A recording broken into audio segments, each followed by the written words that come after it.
Good morning, guys. Welcome back to my channel. It's been a hot minute. I've been trying to film stuff for the past couple of weeks and it's been a struggle just getting back into like a filming rhythm, but also I guess finding the time to do it. I'm not like significantly busier than I was when I started my channel, but I guess I'm busy still. I'm no longer in school. I've graduated since my last video. Cat in the background, that's cool. I have a cat now. Just a lot of life changes that happened. 2020 was an interesting year, I'm sure, for all of us. And now I'm working, so trying to find balance between like when I pull the camera out to film and you know, when I'm at work, I don't bring the camera, and then when I'm home, I'm just tired and I lay on the couch or I lay in bed and I don't really do much. We're only a month into the new year. Happy New Year, by the way. And I think I'm slowly discovering new things about myself that I want to focus on. I think 2020 brought a lot of us into a dark place, and for whatever reasons, and I learned a lot more about myself in those dark places and wanting to come out of that. Hey, hi. And so now I just kind of want to focus on getting out of that dark place, and I want to focus on coming into a happier and brighter space, and I want to learn new things in that space, and I want to just be overall, I want to enrich my life again. And so I think that means coming back to YouTube for me, because a lot of what I did on YouTube forced me out of my comfort zone, and it forced me to try new things in a different way. It forced me to try new things, but it also forced me to do the normal things in different ways. So I'm curious to see what coming back to YouTube is going to teach me about myself, and I'm excited to see what I'm going to discover. So all that being said, this is today's video. And at first I was like, maybe I won't even address why I left YouTube and why I'm coming back. I'll just start making videos and post and hope no one asks questions. But I think for my own sake too, I have to ask that question and I have to answer those questions. But that is also to say that my content isn't going to solely be about books. I don't want to pigeonhole myself into just doing book content. I have no idea. I want to just explore the area around me. I feel like I moved to Canada and I haven't allowed myself to go out and experience things. Well, first I was in school, so all I was really doing was going to school and coming back home. I went out very little, but I did try to go out of my comfort zone. And then COVID hit and I couldn't go out anywhere. So I'm hoping that in this new year, I can find ways to explore the area that I live in, because it's a pretty cool place. And yeah, I just want to appreciate it. So anyways, there's going to be a variety of different videos that I hope to make for this channel. I will still be doing book videos because that's what I started with, kind of what I started with. I actually started my channel document my kind of like assimilation into Canadian life, because I had moved here from California for school and now school's over and I'm still here. And I don't know how long I'll be here for, but I think it gives me, but I think I just have this opportunity to like explore this new place. And it's kind of cool to see the differences between here and LA and the similarities. It's not that much different. I'm in BC. So anyways, I thought I would just chat about kind of why I left. And I think I already touched a little bit on why I'm coming back, all while I do my makeup. I've been kind of breaking out a lot. I mean, it was mostly around my mouth area because that's where I keep the mask. And I'm out of my face wash. Both of my face, I have like my primary face wash that I use and then my backup face wash, and both of those are out. water and soap, and it's really messing up my skin. Anyways, so yeah, let's just do a little bit of a quick makeup and kind of talk about life. Oh, that white cast. Let's catch up. Let's talk about life. I'm on YouTube all the time, just watching videos. And I was curious about how my channel looked like. I was like, man, I haven't gone to my channel in a really long time. Let's go see what's up.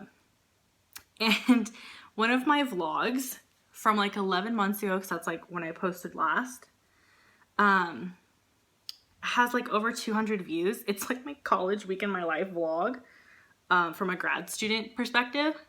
I'll link it below if anyone's curious to watch it. But it was just really weird to like log back into my account and see that video. Of all my videos, that was the one that was doing like, or getting the most views. So weird. Kind of cool, but weird. And then like, I didn't even click the video. You know how when you hover over a video and it does like a little preview of what the video is? Just watching that preview, I'm like, oh my God, 200 plus people have seen this hot garbage. This hot garbage, they've seen it. It's a little alarming. Cool, but alarming. Have you guys tried the ColourPop Pretty Fresh foundation? It's like actually magic. This is the hydrating one because a bitch is dry. Especially in Canada during the winter. Like, I've had dry skin I don't want to say pretty much my whole life, but like in college, I had dry skin. I don't think in high school it was that much of an issue. Oh God, it's doing the white thing again. Sorry. I don't think in high school, my dry skin, yeah, I don't think I had an issue with my dry skin in high school. In college, I did notice my drier skin. And then moving here, oh my God. The first year that I was here in Canada, oh fuck, it was really bad. Like that was, I think, the worst my skin has ever looked. And I mean, there could be a lot of reasons for it. Obviously, I'm in a different place, so different air quality, I guess. I don't fucking know. And then the winters here, they just get really, obviously really cold. My skin gets drier in the winter. So if you ever want to know what like to think about when you move to a new place, definitely the weather conditions and how that's going to affect your skin. It may not do jack shit to your skin. Maybe if I put the palette right here, it won't be that bad. And sometimes it really just messes up everything on your face. If you're going to move to a different country, location, mostly country, I don't think this is an issue within the States, but if you're going to move countries, be prepared for anything you buy online to either be not available in your country or shipping is going to cost $25 flat. Like that's the basic, simple, flat rate plan, $25 just to ship anything. And I didn't know that.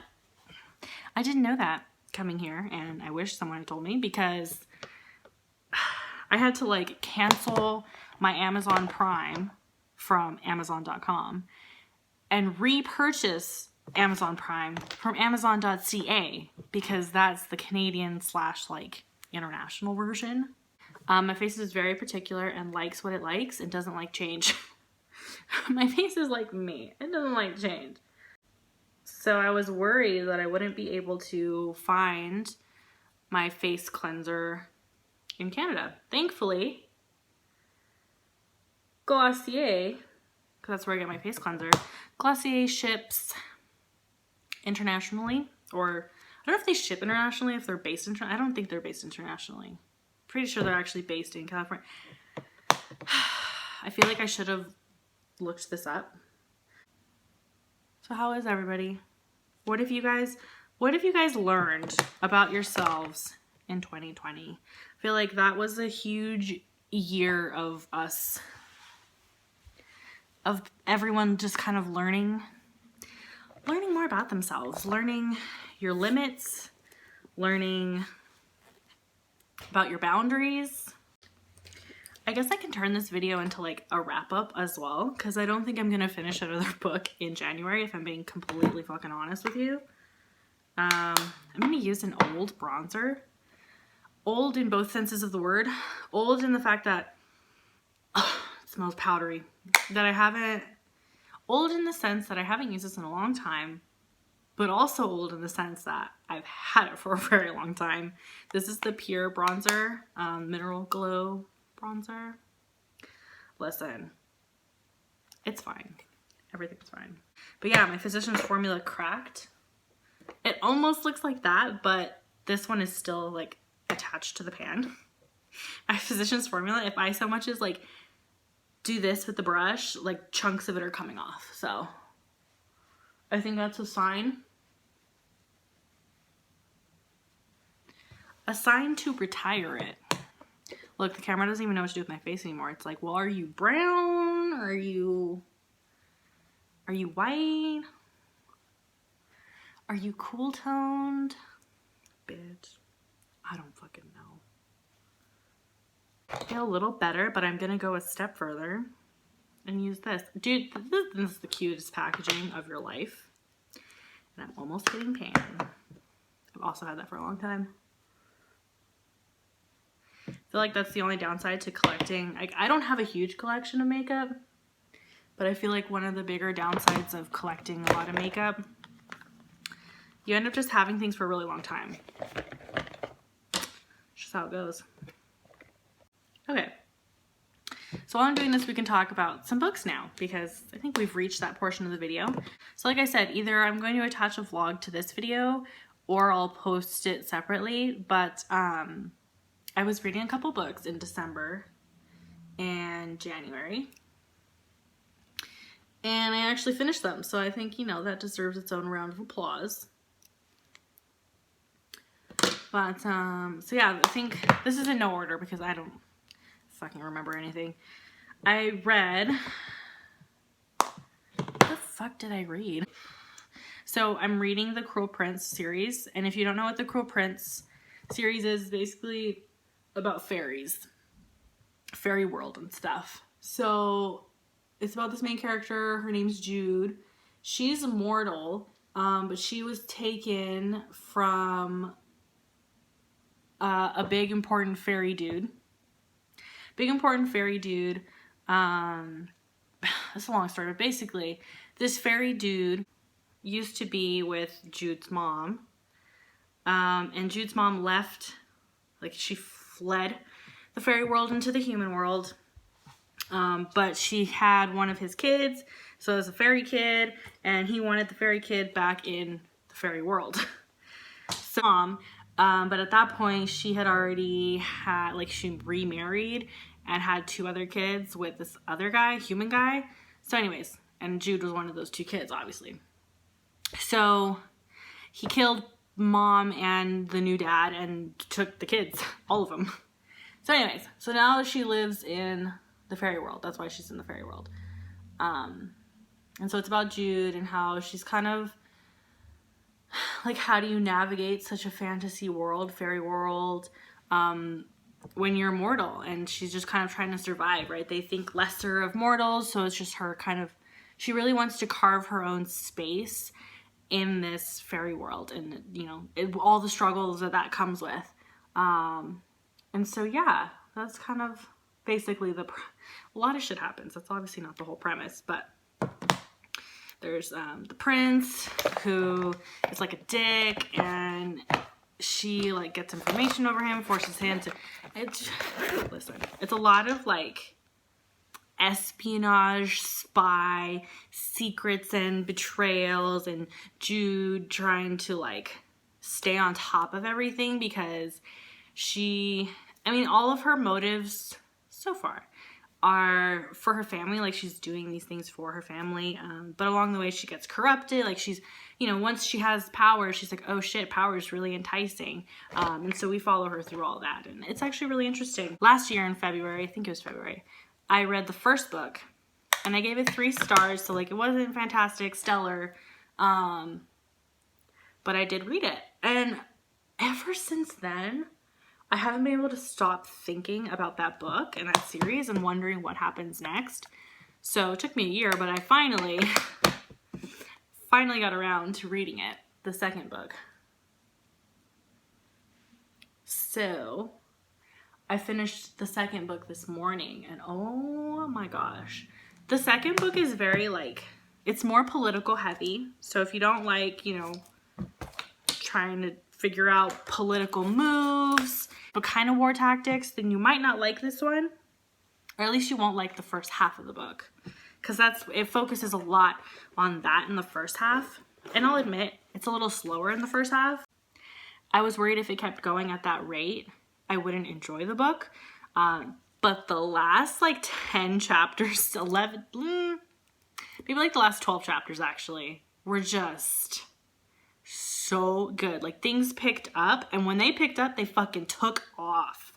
Oh, it was really good. And the ending was kind of cliffhangery, so you're like, excuse me? So you best believe after I finished The Wicked King this morning, which I gave 4 stars and not 5 just because of that first half that lagged a little bit.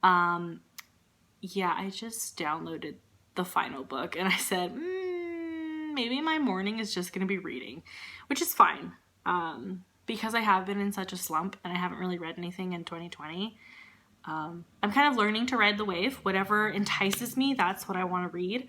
I don't want to try to force myself to read specific books. I read The Wicked King and I was in love with it so much that I immediately wanted to pick up the third one, so I did. I'm not going to deny myself. But anyways, I gave that 4 stars. This is exciting. A series. I'm reading a series. How cool. The other book that I read in December / why are you doing this? So the other book that I read in December / January was of mistletoes and mangoes and mistletoes. Something. Oh my god. Mangoes and Mistletoes by Adriana Herrera. This is a sapphic romance. It's almost like a novella. It's very short. And it's about 2 bakers in a baking competition. And like I said, it's sapphic and baking. I'm there. It was very cute.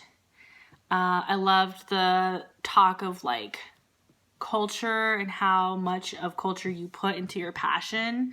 Because the main character kind of has this resistance. She doesn't want to just be known by what she can do with life. She wants to be known outside that box. But her partner, who's the girl that she falls in love with, obviously, her partner is like, yo, we should be celebrating that and bringing those into, our competition. Anyways, it was really cute, really good. The romance is obviously the main part here. And this discussion of your culture and how much to put in is obviously not as big a topic. I think part of me wished it was more of a topic, or at least it got the same amount of devotion as it did to the romance. But that's more personal preference than it is a critique on the work. I thought the writing style was really good. It's short. It was a fast-paced book. I would recommend the audiobook. I really enjoyed the audiobook version. And yeah, I think I gave that one 3 out of 5 stars. It was short, it was sweet, it was cute, but nothing that I think left a huge standing impression on me. I think I've only read 3 books, because that's the way we're working. And that was, forgot the title, but it's the second book in the Game Board of the Gods series by Richelle Mead. In years since I read the first one. So the book itself, oh man, how do I explain this? It's kind of like Nordic gods. And it's kind of post-apocalyptic world, kind of. I wouldn't say it's dystopian, although it could, I guess, be a little dystopian. You can't worship the gods openly, and you can't, I guess that is very anti-religion. No religion in this world, please. That's kind of the mentality they want people to have, is to not feel dependent on the gods and to rather put your trust and loyalty in the government. Sound familiar? We're following two characters who are basically a subsector of the government that's in charge of like infiltrating these suspected religious groups and basically saying, hey, stop now or this is gonna get ugly. And so what the government doesn't necessarily know is that these two main characters are actually like considered not vessels, but like mediums, like what is the word I'm looking for? Like people who have like direct communication with gods and like do the work of gods. Elects. Okay, they call them elects in the book. They're like electors. This is the worst book review of my life. They actually have some kind of connection and communication with gods. And what's really cool, like what I really love about this book is that there are so many gods. Like there's gods for everything, right? So the main character, like one of the main characters is May, and she's like attached to another type of god, and then Justin, who's the other main character, is attached to a different god, but their gods could be an alliance, so they may be like I just think like to call this series Game Board of the Gods is so accurate because it's literally just a story of this new world order that's trying to reject the gods and reject religion. However, the gods have this whole other plan for them, and they're just kind of moving pieces on a chessboard, and that's what they're using these elects and these people who can communicate with them, that's what they're using them for, to like lay the stage for this epic battle between the gods. On a serious note, I would say there are trigger warnings for this book, mainly towards the end. I don't think it's a spoiler really, but if you care about trigger warnings and you want to be prepared, there is sexual assault at the end, towards the end of the book, that I was not prepared for. I didn't see it coming, and I mean, I was okay once I got through it. I particularly don't like those in books. I don't like to read about it, but the way Richelle Mead handles it is like, I mean, it's never a good way to handle it, but it was in a way like I felt that discomfort, but I also like I was able to make it through or push through, and I was able to stick with the character and feel her resolve and to feel how this was gonna, I mean, it's gonna affect her. It's affecting her even as the book ends. So yeah, if you're just like, you'd rather not read something like that, then I wouldn't read this book series. But yeah, be aware that that's in there. And the way this ends, like at the very end, there's like this introduction to a new character, and it's one that we're kind of all familiar with because of like mainstream media. So I was so pumped and really looking forward to the last book. And then I found out that this book series actually got dropped by the publisher because it wasn't selling enough, I guess. So Richelle was like, well, I don't want to let go of the series because she really cares about it. So she may self-publish the last book in this series, I think, or the next book. I don't know if it's a trilogy or if there's more after. But she said that she is planning to self-publish it, probably. So it's been 3 years and we haven't gotten anything. And when I think about the books that she's published, and I'm like, can we drop The Glittering Court? Who actually likes The Glittering Court? Maybe I should read it before I say who actually likes it. Maybe that'll be like a challenge video, is reading reading Richelle Mead's other books and deciding they need to be dropped instead of this one. That's all I'm saying. Also, should be noted that this is an adult fantasy series. It's not a YA fantasy.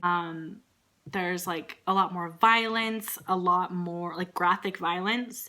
There's a lot of bad words. There's like sexual situations, not just the sexual assault part, but like there's other sexual encounters. So this is definitely not something for like the YA, like if you're a younger teen thinking like, oh, Richelle Mead, that's the person that did the Vampire Academy series, I totally want to read this. It's nothing like the Vampire Academy. Did I say Vampire Diaries? Vampire Academy? It's nothing like Vampire Academy, and it's a lot darker. So keep that in mind. Well, I think that's it. That's it for this video. It was kind of a hot mess. We were a little bit all over the place. Did I even answer the questions of why I left YouTube and why I'm back? Well, I left because 2020 sucked, and a lot of things happened in 2020, from family loss to COVID, obviously, to my home being burnt down. My family didn't have anything. Obviously, we're in a better place now, but like those couple months in 2020 really sucked. And that was like followed immediately by family loss. Like, we lost someone in the family, and it's like, it was just hit after hit after hit. And I think going through such like an emotional roller coaster like that, the last thing I wanted to do was read and open a book and try to feel some semblance of normal, or to feel like I had to film things, or to, you know, like I just allowed myself to let go. I let go of reading. I let go of writing. I let go of filming. I let go of a lot of things that I think were just starting to make me feel fulfilled in some way, or were just starting to make me feel like I could carve a space that was my own. And so now it's time to relearn all of that. I want to relearn all of it. I've been watching a lot of van life videos. I do have a friend that is living a van life right now, and I was getting curious on like how, like, what that does to someone mentally, like what, you know, when you start it and as you're going through it, kind of the journey of it. So I was watching YouTube videos on it, and honestly, it seems like such a freeing situation. Like, to do things that seem scary, to be afraid to make a change, but fighting through that fear anyway, and being happier in the end for it. Just that idea alone, I felt such a calling to it. So that's really my plan for 2021 for this channel, and for me and for my life, is to just try to find things that fulfill me. And if any of those things, if I find something and it's new and scary, then try to fight through that fear and do it anyway, and see if, you know, it changes me for the better, see if it makes me any happier. And that's kind of why I left, and that's the goal of coming back. Wow, I answered that in 2 minutes, and this video is how long? Guys, I just want to say thank you for clicking on this video, for staying here if you're still here, for sticking with me, kind of. I guess for not unsubscribing. But just also for, I don't know, feeling like I'm not talking into the void, but that I could be talking to someone who feels similarly or can identify with anything I've said, at least a little bit. So I hope you guys stick around for what's to come. I'm gonna try my best, and I think that's all anyone can hope for any of us. So I hope you guys are staying safe and, you know, trying your best, because that's all we can hope for. So I'll see you guys in the next video. Bye.